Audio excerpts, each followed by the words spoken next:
Hey, what's good, family? Today I'm going to be talking about creating stems. Specifically, I'll be using Logic Pro, but these concepts are the same throughout the DAW universe. So, before I get started, we got to ask, please take a second to like or subscribe if you find any of this information useful. Now, there's a real specific reason why I'm creating this video. Recently, I was fortunate enough to land a film scoring gig. Now, I've scored a few films in the past, but it's not something that I do every day. So let me just file my disclaimer right now. I don't know it all. Don't claim to. I'm not embarrassed if I don't have an answer, and I'm not afraid to ask for help. And yeah, I post a few how-to videos on subjects that I may know a little something about. But I'm just like everybody else. When I'm not sure about something, the first place I go is YouTube University. So I know what a STEM is, but I had a real specific question about them concerning how they're done for film production, music delivery. So I Googled, I searched stems on YouTube, and I came across this guy's page, and he had the professionally produced intro.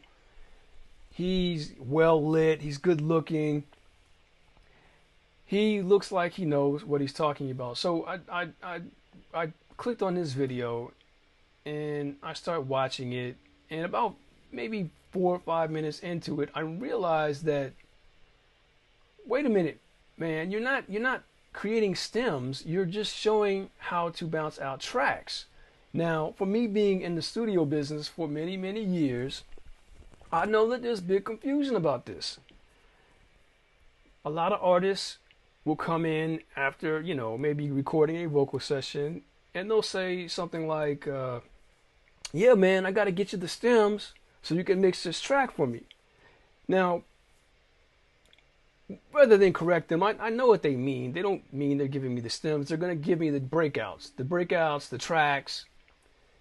That's the individual elements of the music bed. Kick, snare, bass line, synths, all the individual stuff. Now, a stem is different. A stem is not the breakouts, the tracks. The stems are groupings of elements. So let's say you will have your drum stems, which is composed one track containing all of the drum elements.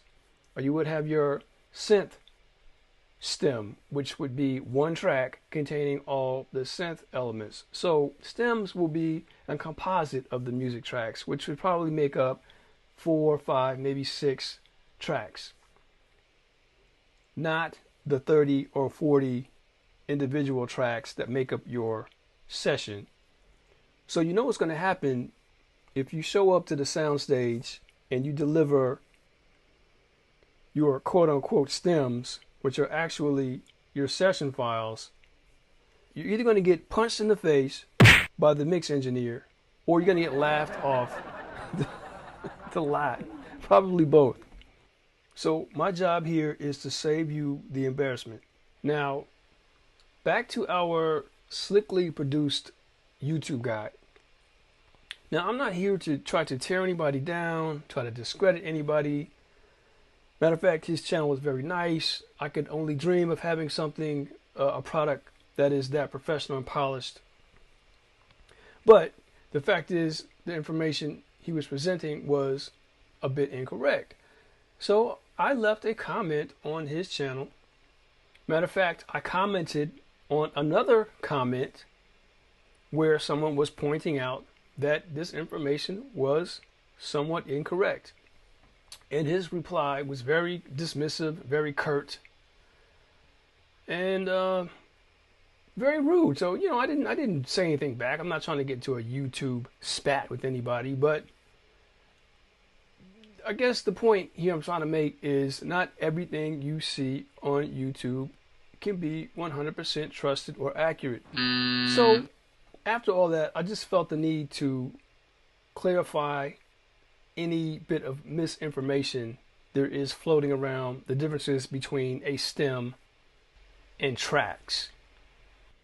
So let me apologize for that long intro, that rant, but I had to get that off my chest. So without further ado, let's get into the nitty gritty of it.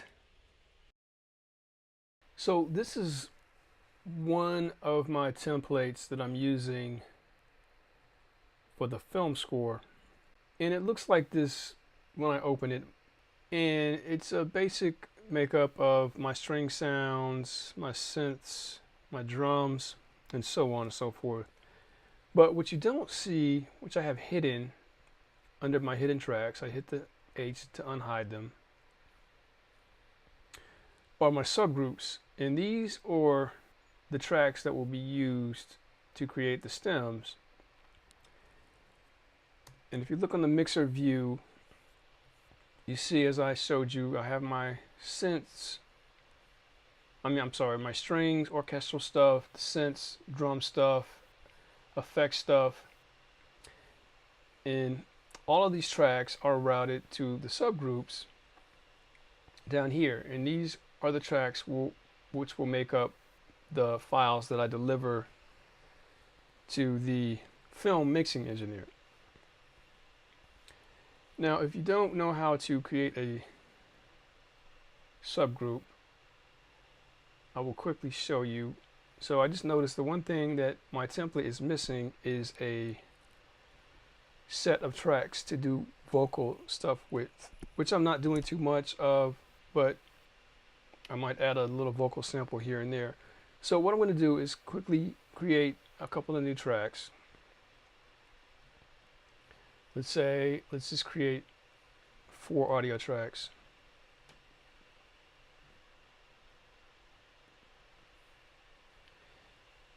Now I'm going to route these 4 audio tracks, the outputs. Going to create a new subgroup on bus 43. This is how I like to do it. Now, if you look down here, Logic will have automatically created a new aux track. All of these new audio tracks will be routed to this auxiliary.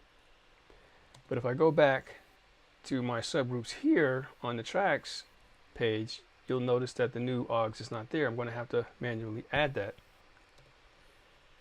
So to add my track, my new aux track, first I'm going to label this as vocals.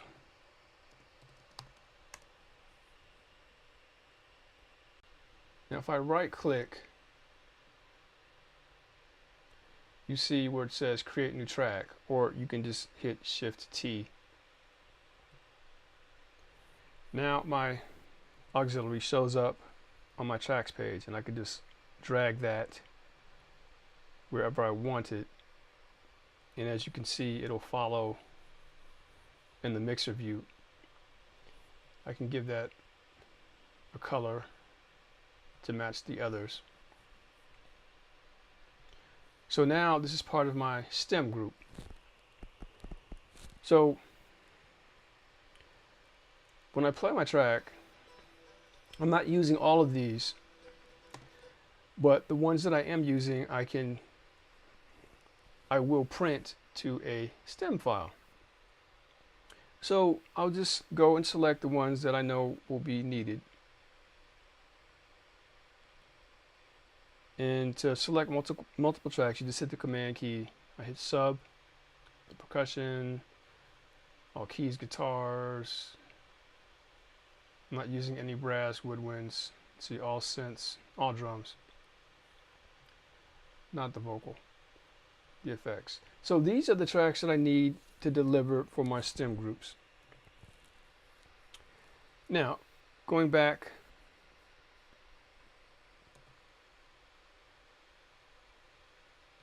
to my mixer page.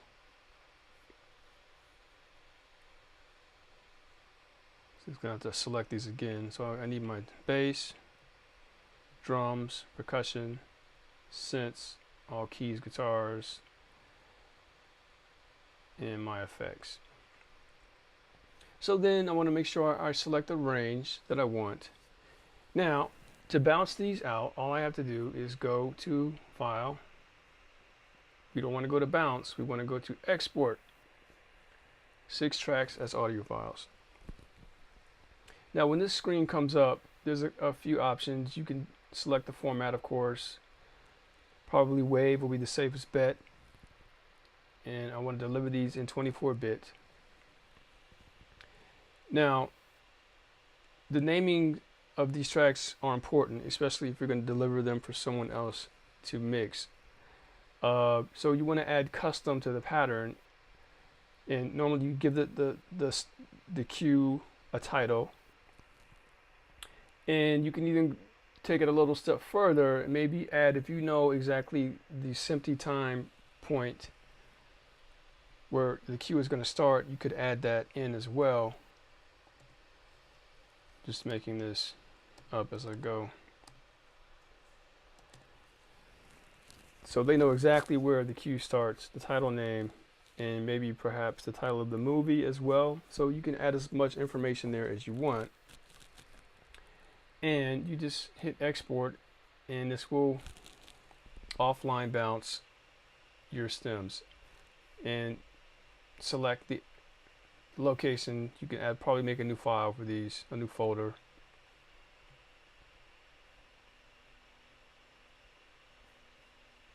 Yeah, make a new folder. Give it a title. And that's basically it. You bounce your stems out, you deliver your stems, and you're looking very professional. So that's how it's done. That's how I do it, at least. And hopefully you found this information useful. If so, please take a moment to like or subscribe. Thanks for watching. If you don't know, now you know.